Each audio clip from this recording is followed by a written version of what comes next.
In Luis Franco, that was on ShoBox, controversial bout, if you will. And you know, he went on record saying that after that fight, I had to cut out a lot of the nonsense. Oh, that's a left right there. And you know what? Wait a second. I don't know what. No, that's not a knockout. That's going to get disqualification because he slipped. No, absolutely not. Let's hold the phone. I thought it was a cheap shot. Oh, look at, you can see it on the replay. It's brutal. The slip, now he gets up. Look, and Estevez is saying, hold on a second. He came out of nowhere. You got to call it the way you see it, Ron. That was a cheap shot. The result of this bout, at 50 seconds of the first round, the winner by disqualification, Mike Oliver, and the new NABA. Well, that's an interesting turn of events, and you've got a really unhappy crowd here.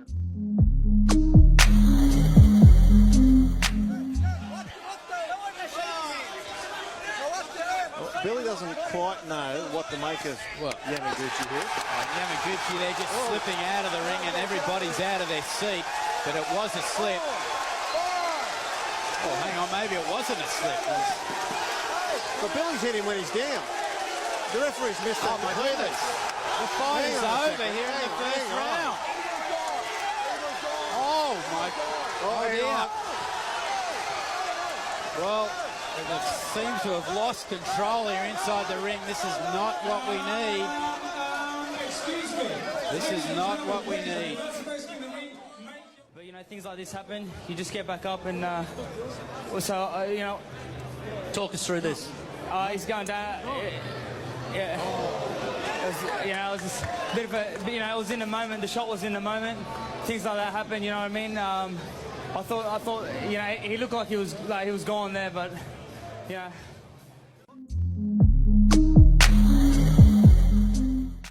Angelo Hyder and Alex Vela, they all claim that this Bika is going to be huge in the world scene, and he may be. But as you'll see what happens, it's not his night in the final analysis. And things are going very well from right now. And watch how it slips away. See what he did? Right there. The guy was on his knees, and he hit him while he was down and knocked out Jean-Paul Mendy while Mendy was on his knees. Referee Joe Cortez jumps right on it, sees what happened, recognizes it because he's a seasoned professional, and he ends up disqualifying Sakio Bika, which is exactly what you... Of course, lost that air of invincibility when he was decked by Troy Waters and Simon Brown. Good left hand by Norris. And Santana looking to take advantage. Santana stunned him a little bit, but he's hurt. Santana goes down on his back. He hit him in the back of the head. He hit him in the back of the head, and I think we're going to have a problem with disqualification possible. He's called a doctor. Mitch Halpern has summoned the physician into the ring. Well, here you can see him. He's backing up to the ropes. I thought Terry got caught with a little bit of a good right hand, and now his back is toward to him, and he hit him. It actually doesn't look like it was that bad, but he hit him right in the back of the neck, base of the skull. I think Santana was going to lose anyway, but certainly not this way. You see the timeout indication by Mitch Halpern. Fans are trying to urge Santana to his feet. The doctor, instead of trying to examine him and find out neurologically, is there anything wrong with him? They haven't looked in his eye. They haven't done anything. He's trying to talk him into getting up. The big picture. He has been down, Ferdy, over 2.5 minutes. Yeah, that's all the more reason to give this guy emergency care. This guy could be hurt, and nobody's looking at him. Right, forget the fight. That's a piece of meat here all of a sudden. And understandably, off to my right, Ferdy is beside himself. Now, finally, Mitch Halpern is waving it off. And now they've got to get Santana some help. The doctor says the fighter unable to continue. Referee declares him to go down due to a foul. The winner by way of disqualification, Luis Cucuso Santana.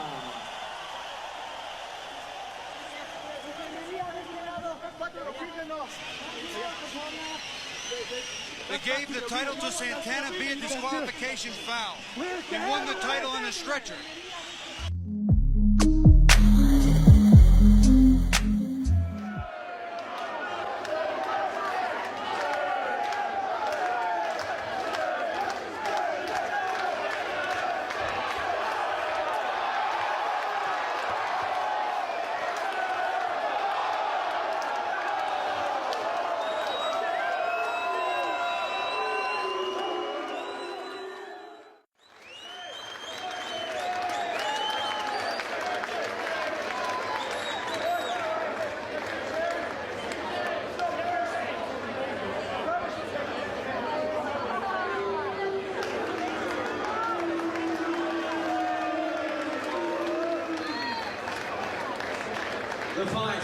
winner in the blue corner, Andrew Penn, by disqualification.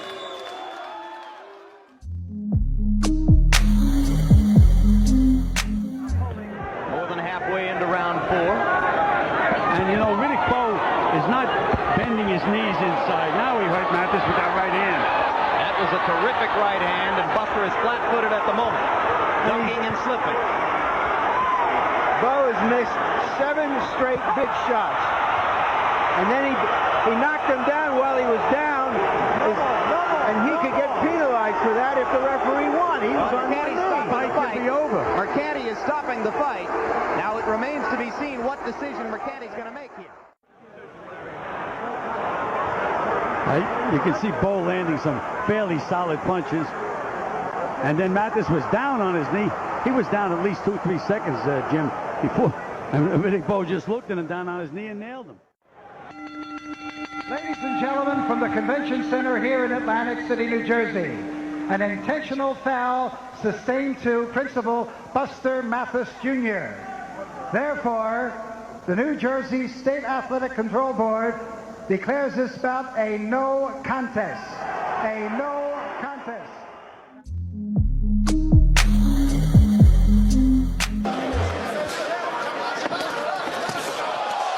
What a body shot. Beautiful precision right there into Jean Pascal. And that right hand drops him. As the referee was trying to separate him, and that was a right hand. That reminded me of the Marcus punch against Pacquiao. Well, Belanti might be out. He hasn't moved. That was just like the punch with Pacquiao and Marcus. It was over the top on the right hand. But again, this was called a foul, though. It's a foul. All right, let's go. Get up. Okay, so you're going to see the referee stepping in front of him. And you see the referee right there. Now, as he's trying to get in, what's the right hand? Now, it has been called a foul. The question now, Benny, is this called a no contest, or is this a disqualification? Does Belanti get the win here? And again, there you get the replay here. Now, watch the referee try to get in there, and watch the right hand. As the right hand is freed up, right there, it comes over.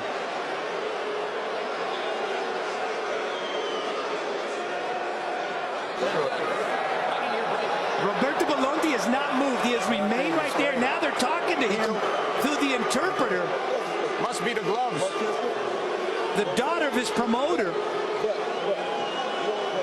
You know, when you go back and look at that shot, it didn't seem like that harmful of a shot. I don't even know if the guy's really hurt. You look at the eyes, and the eyes don't lie. Watch those eyes roll back. The guy went down from a jab already. We just overheard Michael Griffin say, I don't even know if the guy's really hurt.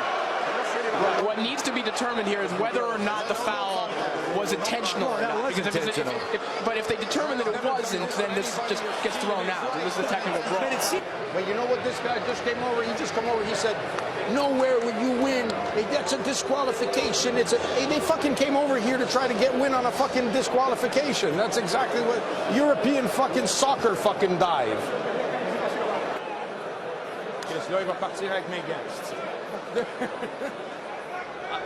Okay, well, the first thing is I've been at a lot of fights where fighters have been injured, and if he was truly injured, the trauma specialist would not have left him. He would have been over him constantly. As it is, the trainer's down there talking to the paramedic. The doctor has got out in disgust. Ladies and gentlemen, this fight is stopped at 2 minutes and 29 seconds of the second round. After an unintentional foul, this bout is a no contest.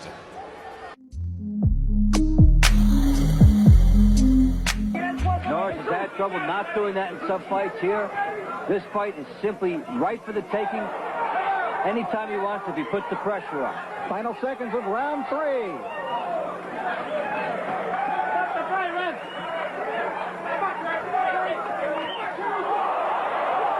And they fight after the bell, and Terry Norris may have just got himself disqualified again.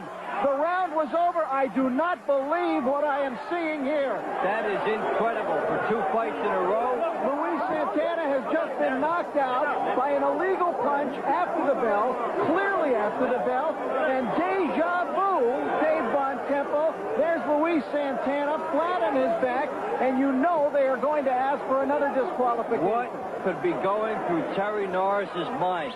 David, is not a loud bell here ringside at Caesars. It is possible that Norris never heard the bell. As soon as Santana, who was getting a talking to from referee Kenny Bayless, came out of that corner, Norris went right to him, threw a right hand, and knocked him out. Well, then you have a good question. First of all, it didn't appear to bother either fighter in the first couple rounds. So why should it bother him now? And at the end, the referee should be there. This happens to be, this is part of the most bizarre happenstance in a two-fight series between two fighters in the whole entire history of the sport of boxing. And that Terry Norris finds himself disqualified again. 5-0 in 12-round fights, but Durrell fought very well in the last few rounds against Froch. See how he does here. There's a nice body shot by Durrell. One and done. Now he's getting pinned against the ropes. Is Durrell has to be careful. And Durrell's very smartly holding on the inside. And that's okay, because guess what? Even if they took a point away for holding it at this point in the fight, it wouldn't have hurt him that much. He lost the point for holding in the Froch fight late in the fight. He slips again. Oh, that was a foul. That's a foul, and if he's knocked out, Abraham should be disqualified. Let's see how Cole handles it. He is knocked out. He's trembling. He's out cold. I'm getting the doctor up here. Oh, he's in bad shape. Needs a doctor. Needs a doctor. He's trembling. His leg is shaking. He got hit hard as he was down. Abraham should be disqualified. Yes. He is knocked out cold. Abraham's disqualified. They got, yeah, there's the doctor. You hit him while he was down. He is disqualified. The referee just said he is disqualified. It was on one knee. From the overhead, you can see it. Andre Durrell slips on that. Now, he actually was a slip and a punch. Now he's completely down, and he is nailed by Arthur Abraham. And Lawrence Cole was pretty far away from the action. But he called it right. He did call it right. This remind me of Montel Griffin, Roy Jones Jr. Yeah. You have to disqualify the guy. Yeah, that's a very good analogy. But the thing is, you hope that Lawrence Cole might have been there to stop it. There's no question he's on the ground, and Abraham should not have thrown that punch. He was way behind. He was down in the fight. He was frustrated.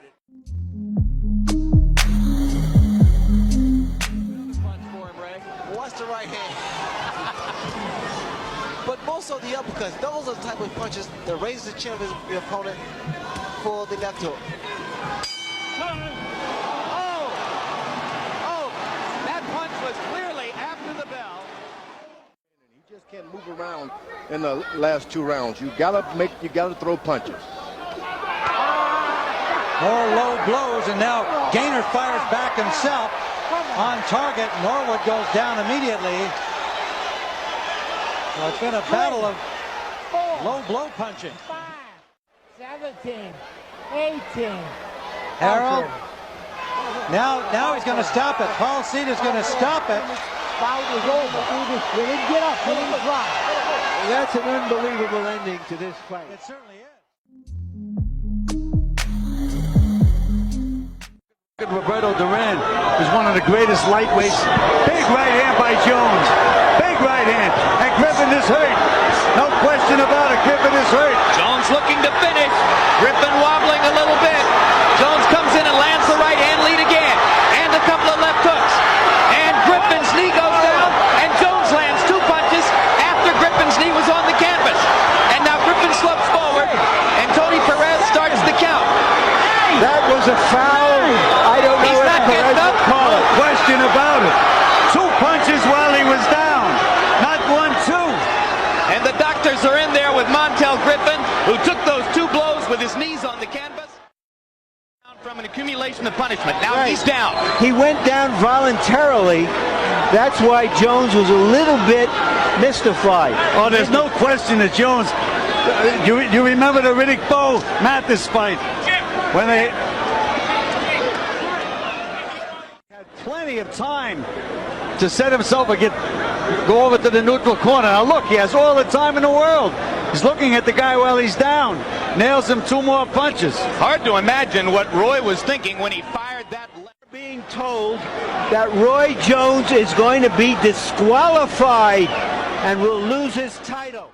The referee disqualifies the red corner.